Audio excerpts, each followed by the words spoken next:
Good Thursday morning, and thank you for being with us here on KARE 11 News Now. I'm Jason Hackett. Let's get right to your headlines. This morning, the Minnesota BCA is investigating after police shot and killed a man in Rochester, about 2 hours south of the Twin Cities. It happened around 9:30 last night. Police and a crisis response team went to investigate a man having a mental health crisis. They say they were trying to bring him in for a 72-hour emergency hold when they say he started to struggle. They say he grabbed for an officer's gun, which is when another officer shot him. He was brought to the Mayo Clinic, where he later died. Right now, one man is in the hospital after a house fire. This was the scene shortly after midnight near South 32nd Avenue and East 44th Avenue. That's just east of Lake Hiawatha Park. The fire chief says the fire was coming out of the front door when they got on scene, and one person had to be rescued. They don't know his condition right now. We talked with a neighbor who called 911. What drew me to come check it out was I heard a big pop sound. It didn't sound like a car backfiring, and it didn't sound like a gunshot. At first I thought it might have been a firework. Now, the fire chief tells us the cause of the fire is under investigation. Just in, Iran's new leader saying in his first statement that the Strait of Hormuz should remain closed as leverage. This comes as Iran ramps up retaliatory attacks on key oil facilities and tankers across the Gulf. NBC News' Alice Barr has the very latest.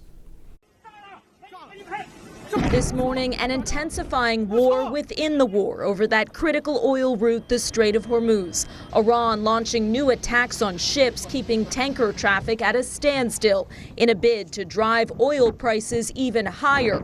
With gas prices here at home up 20% since the start of the war, the U.S. joining dozens of countries agreeing to release 400 million barrels of oil to try to drive prices down. We're going to be doing it very quickly, and then we'll fill it up. We'll fill up our reserves. Pentagon officials telling senators in a closed-door briefing the first 6 days of the war with Iran are estimated to have cost more than $11.3 billion. That according to three sources familiar with the briefing. President Trump sending mixed messages about the war's status. Let me say, we've won. You know, you never like to say too early you won. We won. Minutes later. We don't want to leave early, do we? We got to finish the job.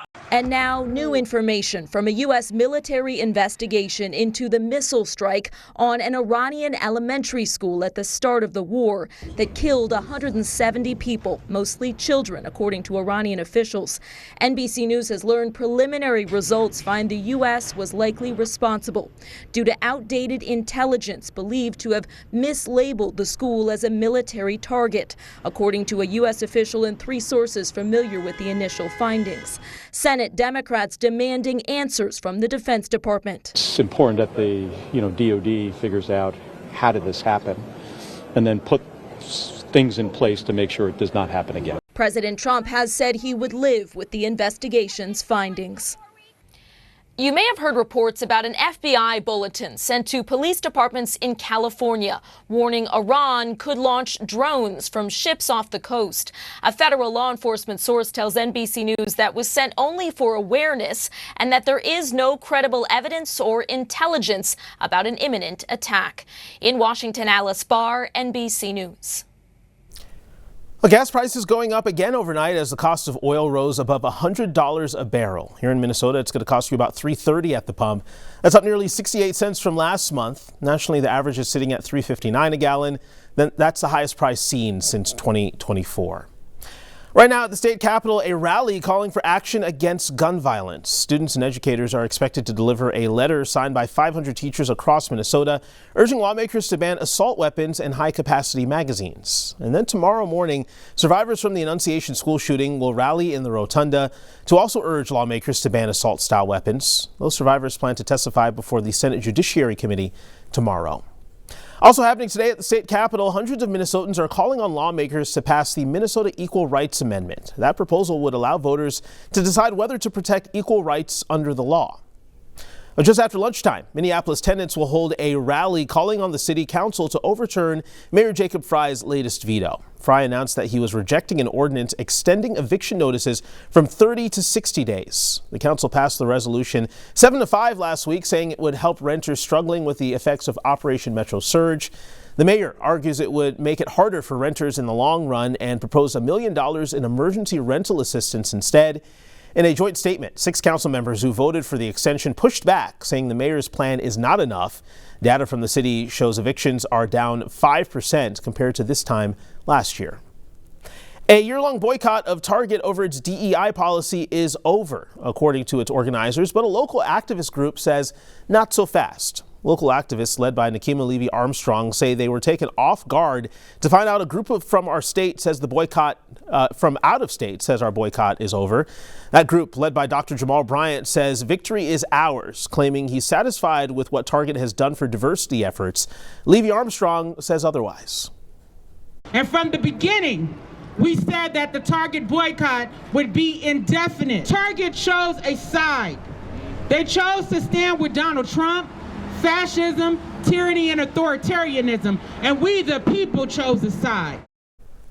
The boycott started after Target rolled back on some of its DEI initiatives right before President Trump took office. Dr. Bryant says he met with Target leaders last month, claiming they agreed to certain diversity pledges, but Target tells KARE 11 that that's not true. They say they're pleased to move forward and continue their support of community organizations. Developing this morning, KARE 11 is learning about more drug cases being dropped by the U.S. Attorney's Office. We know of at least 5 serious drug cases dismissed over a 6-week span. The U.S. Attorney's Office hasn't said why, but it comes after more than a dozen experienced prosecutors resigned. Doug Kelly, former Assistant U.S. Attorney, says dismissing cases is incredibly rare. Unprecedented in my time of watching the United States Attorney's Office over the last 52 years.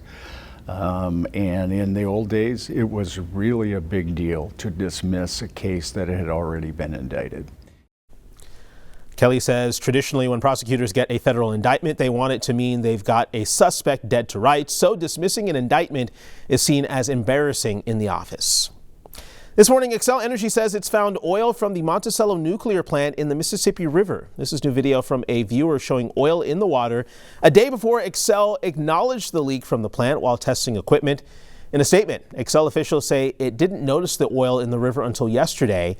They say they're now taking steps to clean it up. This morning, we're getting a better look at the damage left behind after storms brought hail and tornadoes throughout the country. At least 2 people are dead. Reed Binion has the very latest.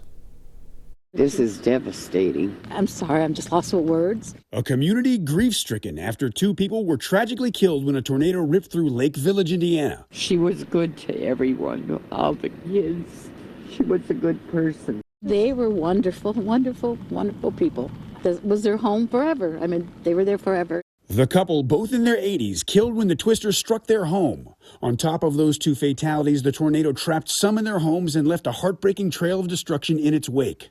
Total devastation, as one official put it, with at least 100 structures damaged as of Wednesday's count, including dozens destroyed, numbers that are expected to rise. Indiana Governor Mike Braun said on social media that first responders, state and local officials, and the American Red Cross were providing immediate support to communities. That tornado wasn't the only one in the area. There was also a monster twister that tore through Kankakee, Illinois, and nearby Aroma Park, Illinois. There were several injuries, but no deaths, according to Kankakee's mayor. The severe weather also included destructive hail, some of it softball size or larger, that crushed cars and caused damage in Illinois. It was intense. The windows were getting knocked out of the houses, the golf ball size hail, bigger than golf ball, softball size hail. I'm Reed Binion reporting. Over to Milan and Cortina, where another day of competition is underway at the 2026 Paralympics. Minnesota's Meg Gustafson finished up a race just hours ago. The Edina native and her brother, who is her guide, just came in 5th for her final race, the women's giant slalom. She didn't medal this Paralympics, but she ended in the top 10 of each race. Now, you may remember she only started competing with her brother a few months ago before qualifying for her first Winter Games at 16 years old. Coming up in Cortina today, our mixed team wheelchair curlers will fight for the final 2 spots in the semifinals. So far, Team Canada and People's Republic of China are in. Let's take a look at today's standings. Team USA is staying optimistic heading into today's games. Their first game against Norway is underway right now, and then they take on Canada at 12:30. The Crooked Pint at the Chaska Curling Center is having a watch party for the second match as they push to advance.